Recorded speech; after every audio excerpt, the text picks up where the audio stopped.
Do you need a marketing person? And so I want you to answer these questions.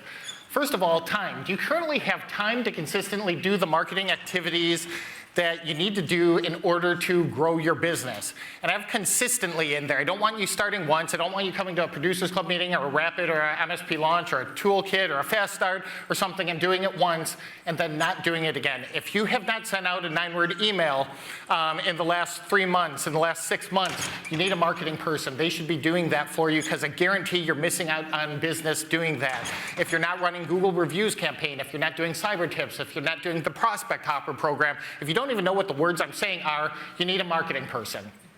Second one is abilities. Do you have the skills or knowledge necessary to properly market your business on the media you want to use? Again, with all of the options out there, with YouTube and LinkedIn and blogs and postcards and letters and video, everything that we have, are you able to properly market in a way that you're proud of, that represents you well consistently? Do you have the abilities to do that? And then third is the desire.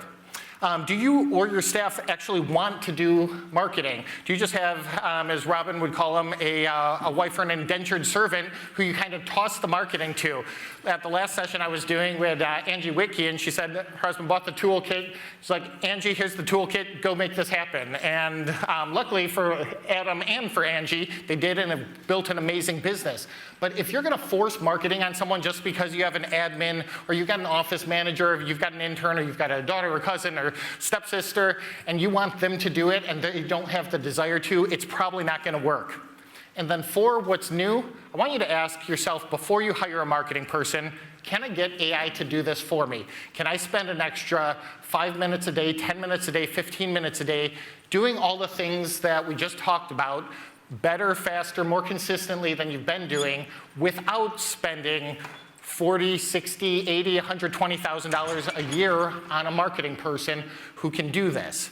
Like, I'm a marketing person, so I don't like to say, hey, don't go hire marketing people, except a good marketing person knows how to use these tools to replicate themselves to make your business better than it ever could have been before any of these tools existed. But you gotta be doing this and think of yourself as an AI-first business. If AI can solve the problem, if any of you saw like Rodney Hullum's session, he's doing all these things with AI to streamline operations, getting rid of 70% of tickets for that, cutting costs, increasing profits. Because if you're not doing this, I guarantee you your competitors are, and you're not gonna be able to compete with them pretty soon. So you gotta ask yourself those questions before you go out and spend the money on a marketing person for that. As I bring up money, you'll notice finances were not one of the things I said, do you have the money to do this? Because if you need to do this, this is like you saying, hey, when I have the money, I'll actually give the service or provide the tools that my clients need. Your business is your #1 investment right now. You spend the majority of your waking life doing this. Your business, your employees, your family, you have everything riding on this. If you are holding yourself back by not investing in the tools you need, it's the same as not investing in that CRM, in that part of your software stack, and that part of equipment that you need to actually do the job for your business. So one of the questions you have to ask, though, is what level of player you want. And I've got it C, B, and A. And this is an important question that you've got to really consider because there's a lot of things that go into this. But first, let me get into the definitions. A C player, this is some of the traits. They need constant supervision. They make the same mistakes over and over again. They lack true desire or ability. They can be a dark cloud around the office. They don't show up on time. They don't get tasks done on time. And they make excuses. Drama tends to follow them. They just take up too much of your time in general. C stands for cut. Get rid of these people as soon as possible.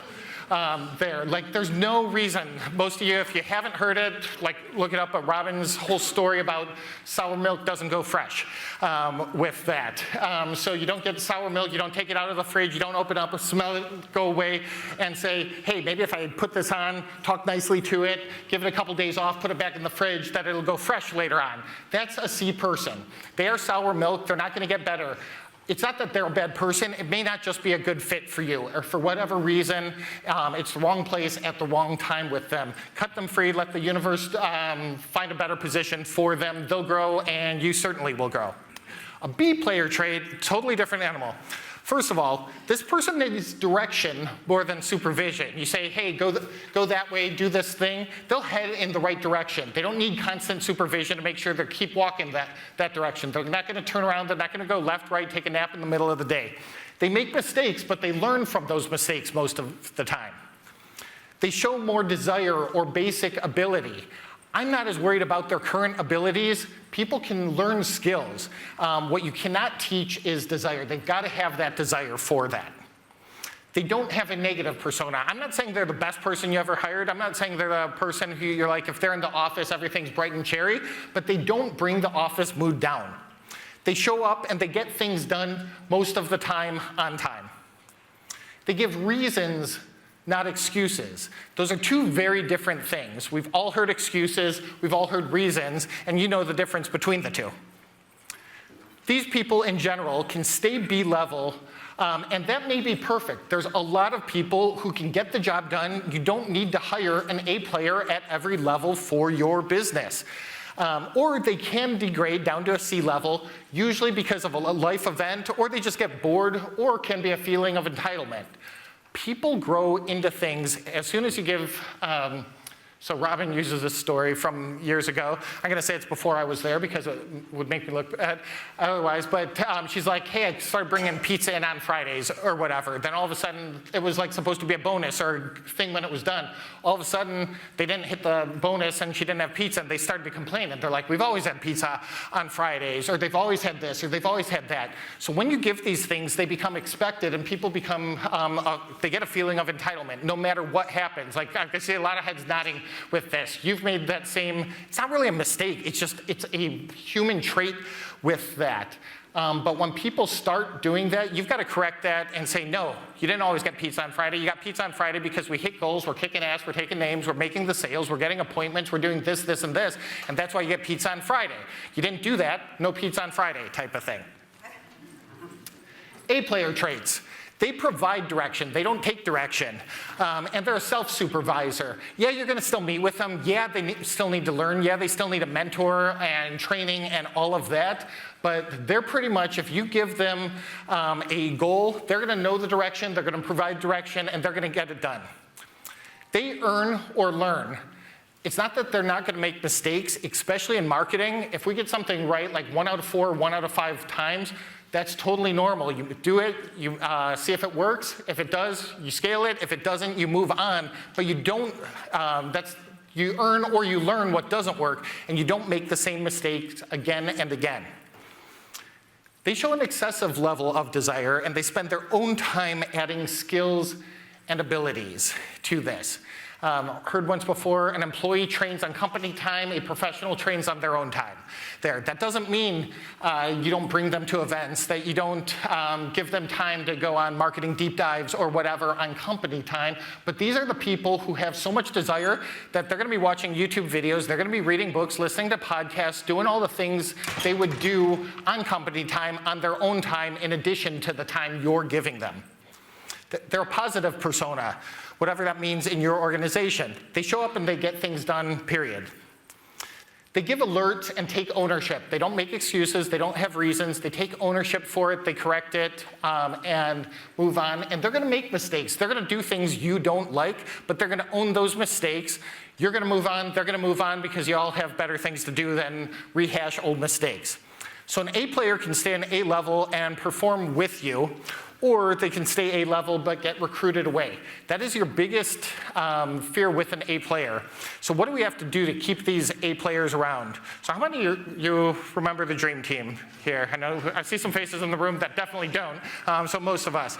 So the dream team was like best basketball players in the world, like killed everybody, like it wasn't even close, no game was ever close. We had just the most amazing players at the time on there, with great coaching on there. But to have the dream team, you gotta do certain things. So if you say, hey, I really want a dream team, but do you really want a dream team? What level do you have of facilities and office? Do you have a dream team? You don't get Michael Jordan and Magic Johnson, all those people showing up where they're playing on a playground basketball thing that has bent backboards, they got one shoe on, that type of thing. You gotta give them the facilities they want. Are the other personnel, are they A players? Are they at least B players? If you got a bunch of C players and you're hoping an A player can take them up, that's not going to happen. That's not how it works. An A player will get out of that organization because they want to be around other good people. It doesn't need to be all A players. You can have plenty of B players in there also. You just can't have C players. You got to have the right software and tools, the right training, the right processes. How do you show up? How's your vehicle? How's your attire? They want to be in a place that they're proud of, just like you want to be in a place that you're proud of with it. The compensation, you're going to pay 30 to 50% more for an A player, but they're going to get 3 to 5 more done. And it's not that them personally are going to get more done. They're going to do things. So we have MC Tracy. She's one of the people on the marketing team. Hired her years ago from this. She's doing a bunch of sessions, and she's doing some with me. But she came from Tom Glover, and Tom hired her as an intern and gave her what most would say was a totally unrealistic goal of, it was something crazy, like 50 appointments that summer from their call and mailing campaign. At the time, they were sending out like 25 mailers a week, so there was no way this was going to get done. And MC figured out they got to send out 400 mailers a week and make those 400 follow-up calls. And you say, well, that really can't be done. One person can't do it. And she was right. One person couldn't do it. So she's like, hey, Tom hired me as an intern. Why don't I go out, talk with Tom first, but hire a bunch of interns that can do this? And they did it, and they blew the appointment goal out of the water. So if it were not for her, she didn't personally do 3 to 5 times more. She put the systems, processes, and most importantly, the results in place that got 3 to 5 times more than somebody else would have. A B player would have just done their best to make the calls and done a great job, might have booked the 4, 5, 6 appointments. They wouldn't have booked, there was like 72 appointments or something that summer with their intern team of that. So, and then printers. So my background, again, was in real estate, and I remember sitting there one night, and I would print out my own newsletters, same type of newsletters we have for you. First book I read was called No BS Direct Response Marketing for Non-Direct Response Businesses by Dan Kennedy, who ended up being one of my marketing mentors, future employer, and where I met Robin and Jeff Johnson for the first time, as it's one of Robin's marketing mentors.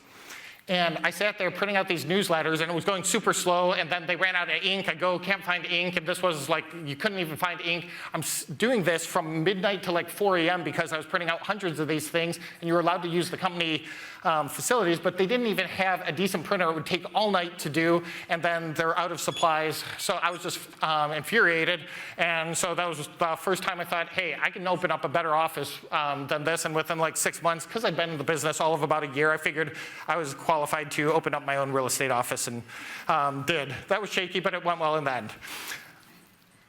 Jack Daly, if you've heard him, he says you recruit for skill, but you hire for attitude. You can train skills. Skills are great if you can get them, but desire is that thing you can't teach, so make sure they've got the right attitude in there when you